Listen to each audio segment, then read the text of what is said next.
Welcome to Dakar 2020. 8 stages down, 4 to go, and today's run to Harad includes more of Saudi Arabia's most breathtaking scenery. Strap yourselves in as we approach the business end of this 42nd edition.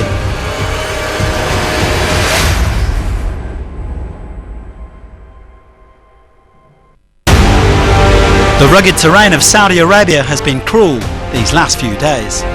Do you know when the repair will be finished? I don't think I can repair it. I think the engine's gone. Not only for the bikers but for all types of vehicles, the world's toughest rally is unforgiving.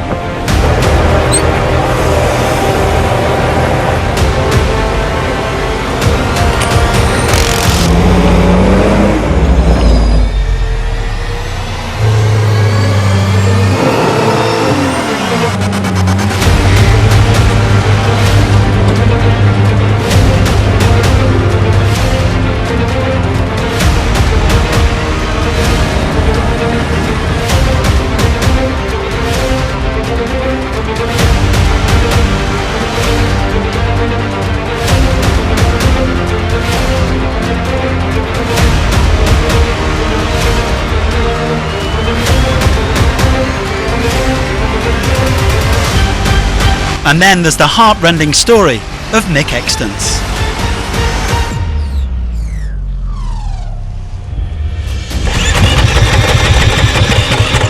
I have a brain tumour. I will never have a go at doing this again. After the Dakar, big problem with luck. I wanted to finish this before. Well, luckily the British rider was able to recover a spare tyre from another competitor who had abandoned the rally.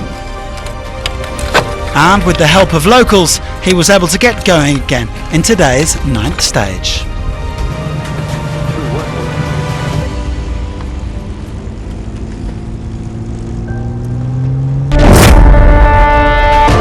After mourning Paulo Gonçalves, the bikers prepared to get back in the saddle. Sure, there is every day some reminder that you start to think about it, but the best is keep just going on your race. I will continue for him and try to do my best. It's still Ricky Brabec leading the way ahead of Quintanilla and Cornejo, while in the cars Alatia faces a battle to defend his crown.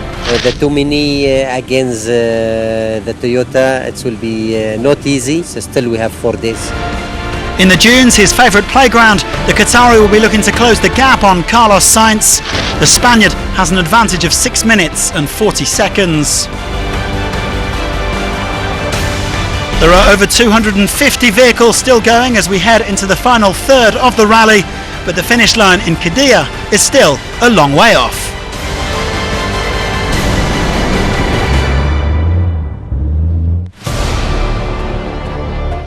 Stage 9, Wadi Al Dawasir to Harad, a transitional stage which will bring us to the northern entrance of the empty quarter. It will look similar to parts of Morocco with winding, stony tracks, not very long and actually pretty straightforward. Well, after their stage yesterday was cancelled in memory of Paulo Gonçalves, the bikers returned to action in Tuesday's 9th stage, with the Portuguese rider still very much in their thoughts. Now, it's a little hard to race after the tragedy, but you know what? The show has to go on, and we have to accept the fact that what's happened, and we must stay focused. There's 4 days left. There was a long liaison of nearly 400 kilometres before the special kicked off around 9 a.m. So as well as getting up in the middle of the night, the riders had to deal with the bitter early morning cold. The Stage 7 winner, Kevin Benavides, leading the way into the stage. He managed to limit his losses to under 6 minutes, in spite of opening the road.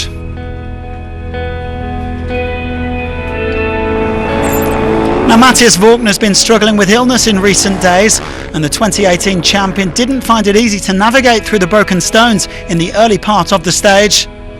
KTM have an 18-year winning streak in the bikes, remember, so they'll of course be fighting to the bitter end to try and keep that going.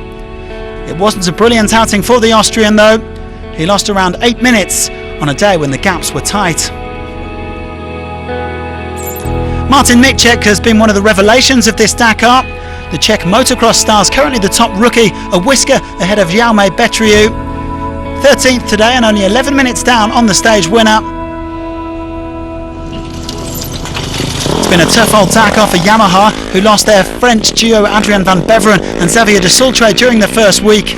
But Franco Kaimi is still flying the flag for the Japanese giants. The Argentine on course for a top 10 finish overall.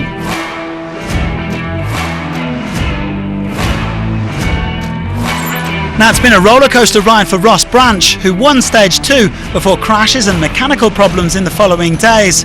The Botswana man was on form today though, finishing 5th on the stage. Another day, another solid performance from Brabec. The overall leader losing a shade under 4 minutes, but he remains very much in control of the rally. And he is now just 3 days away from making history for the United States. Yeah, you know, everything's definitely playing in my favor, and you know, I'm pretty stoked about that. I'm excited. Just another day closer to the American dream. Brabec's fellow Honda man Joan Barreda was 3rd on the day. The Spaniard caught up to teammate Kevin Benavides after the refuelling zone, and he managed to come through unscathed despite a couple of tricky notes in the road book. He is now within just 2 minutes of the podium. Ahead of Barreda is this man, Toby Price. The defending champion had a very tough day on Sunday.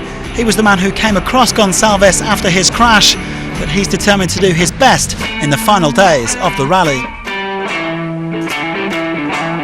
It's definitely a difficult time, and yeah, it's once you get on the bike, it's you've got to focus on what you've got ahead and be full gas. And that's what it was today.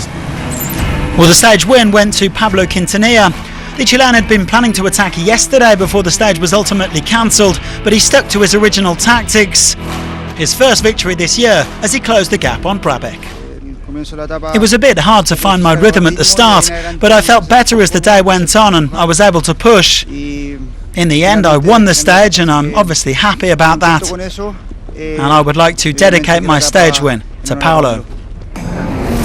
5.5 minutes separating the top 5 on the day, but it's not going to be easy for Quintanilla opening tomorrow on the marathon stage. 20 minutes 53 seconds the gap from Brabec to Quintanilla, and then there's around 3 minutes between Price, Barreda and Cornejo.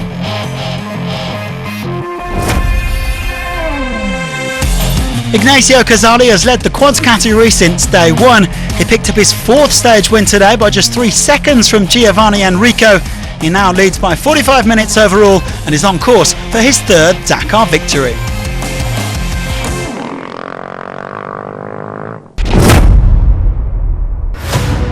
It's a whole different world for Jamie McCanny. The British newcomer is on a brand new journey. At the moment, I'm riding the Dakar. I'm not racing it.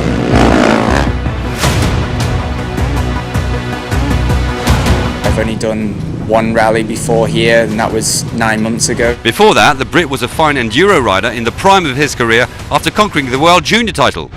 With the situation with Yamaha leaving enduro, the time came a lot sooner than expected, but I think it would have been silly to have not gone for it and tried it. Far from the muddy tracks, it's a steep learning curve.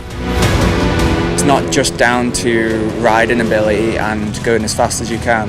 You have to take into consideration the dangers, the direction where you're going, and for me to look down and read a note and then look back up again, it's not second nature to me yet. It's got to come natural. Like you can't really force it. It doesn't come overnight like any skill of any sport. The man from the Isle of Man, land of the Tourist Trophy bike race, is aware of the danger and has to live with it. I relate the Dakar to the TT, and you know, I have some close friends who race in the TT and some close friends who have passed away in the TT.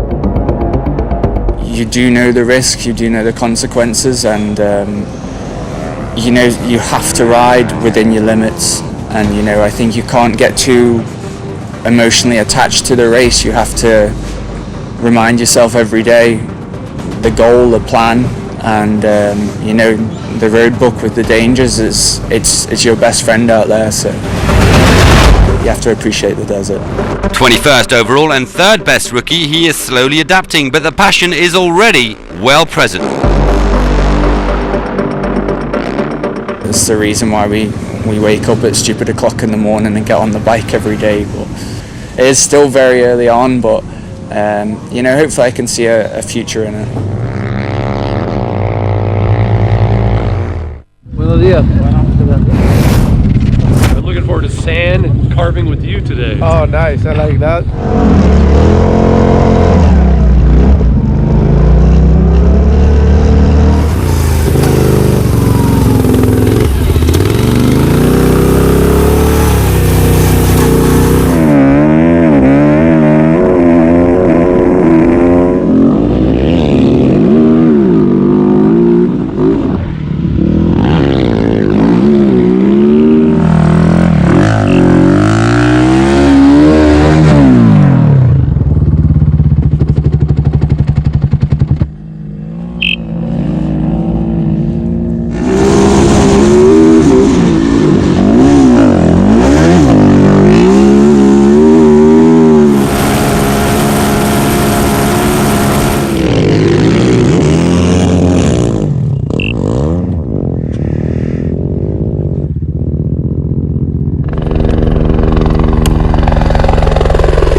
I worked hard just all day to chase you. I'm quite fast.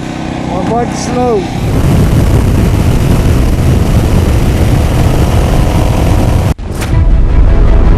Stage 9 is not easy, and yesterday's stage winner in the cars, Mathieu Serradori, has the honour of being first into the test. We're super happy to be opening the stage, a good experience. It's great for me and my co-driver Fabien. As legends gather, Serradori launches his privateer Century buggy into the desert, the spectacular rocky canyons of the Empty Quarter.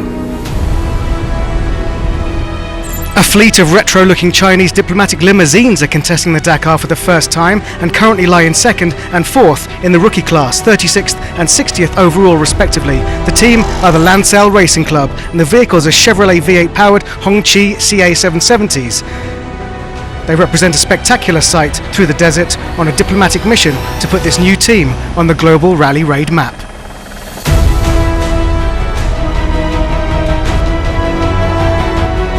Now, I don't think that Hilux is stopping to enjoy the view of the prehistoric canyons. That's a puncture for de Villiers. The South African former Dakar winner is 6th overall. But on this very rough, jagged, broken surface, it looks like the suspension setup was just too hard on the Hilux. And it's a complicated stage for the big Toyota team, all working together in preparation for the marathon stage, planning for the tyre marking tonight, anticipating punctures, doing their duty to help Nasser Al-Attiyah in relay. But the main backup, Peter van Merkstein, had a problem and stopped on the stage, meaning their backup needed backup, with Eric von Loon stopping to pick up the spare tyres and take them for the team.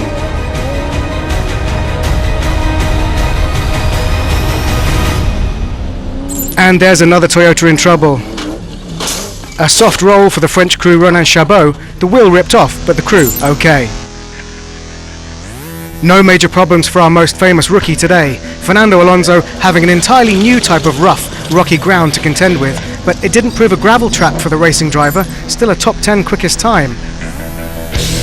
With such a lowly road position of 15th on the road, this stage should have seen a strong time from Carlos Sainz to consolidate his chunky rally lead. But looking at the timing screens, the opposite was true. Here he is overtaking 3:30 to make up for lost time in the first part of the special. The double Dakar winner lost over 6 minutes on the stage.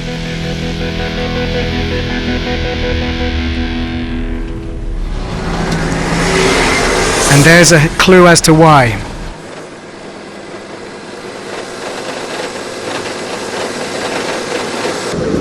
A real bad day. First of all, in the first part, we got lost and lost about 5 minutes. Then in the second part, we had a problem with the tyre delaminating. It lost its thread. Not a puncture, but we had to stop and change it.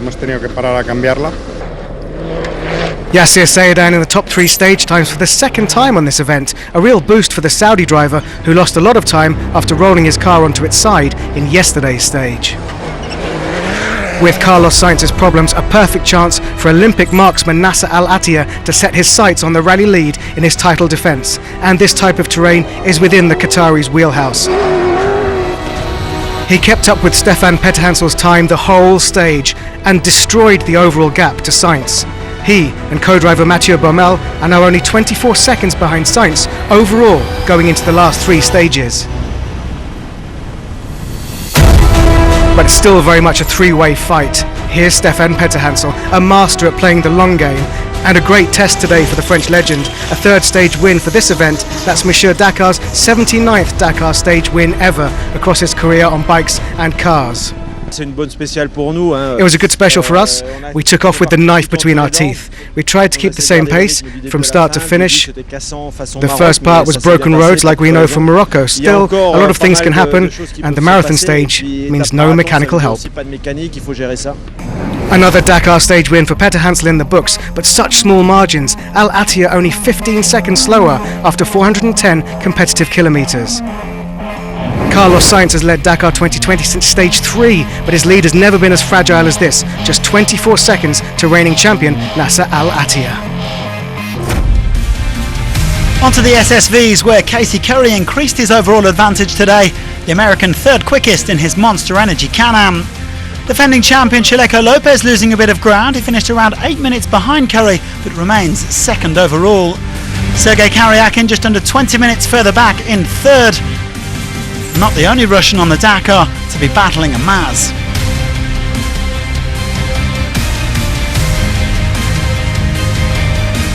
A consistent performer in his PH Sport Zephyr, Zimbabwe's Konrad Ratonbach is on course for a top 5 finish.